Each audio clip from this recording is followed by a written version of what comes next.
I think humans really have a deep desire for meaning, and it's something that is really hardwired into us. So if you look at an infant who's just learning about the world, that infant needs to learn rules of cause and effect. You know, what happens, you sometimes see babies and they keep dropping objects and you think it's so incredibly annoying. You say, stop dropping that, you know, I just picked it up for you. They're learning about physics. They're actually really curious to see that every time they drop it, it falls. That is a totally amazing and mesmerizing new concept if you think about it. So we start looking for cause and effect right away. That's how we make sense of the world. And as you grow older, you're still looking for that cause and effect. That same, you know, if I cry, mommy comes back. Cause leads directly to effect. An event leads directly to what that event causes. We are really uncomfortable when that's not the case. And the world is really, really messy. You know, it's not all about the dropping a ball and it falls. The world really is all about uncertainty. It's ambiguous. Causes don't lead to effect. Things just happen without any action on your part. Sometimes you take an action and nothing happens, even though you want it to happen. So there are lots of gaps in meaning because that meaning that we want to be there is not there. And we still search for it. And so we still want that meaning to be there. We want certainty. We want to resolve that ambiguity. And con artists, that's what they do. They resolve it for us. They give us meaning. That's why I think the same principles that underlie cons are the principles that organized religion follows, because you have spontaneous organized religion in societies throughout the world. You see it throughout history over and over.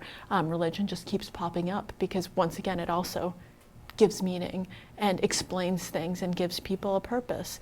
And that's what con artists do. They sell meaning, they sell purpose. There's a saying that's kind of out in the ether, and there are lots of varieties of it, but it goes something like this. Religion emerged when the first scoundrel met the first fool.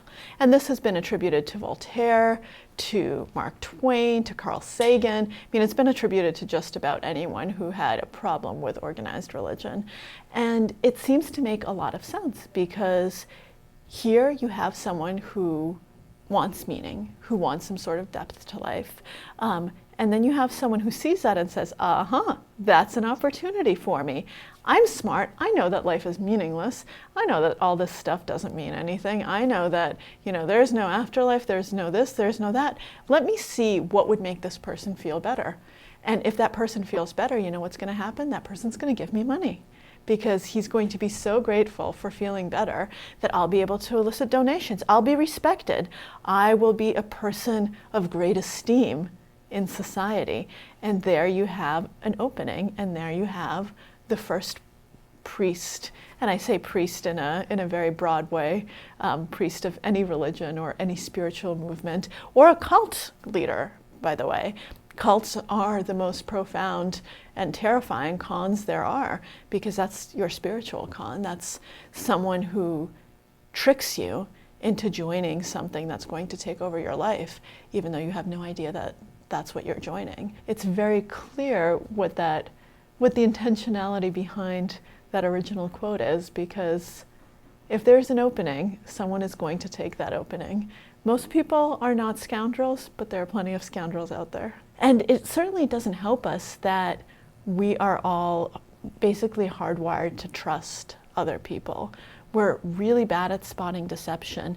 And you actually see over the course of history that societies with greater levels of trust end up being societies that develop more, that are economically sounder, that have better social institutions.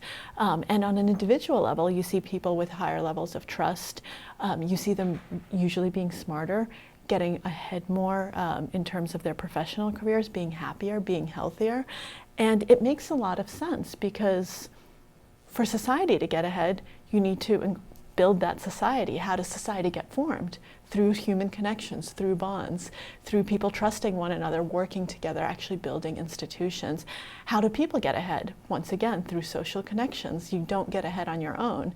And so we end up trusting, and that plays into our wanting to believe even more.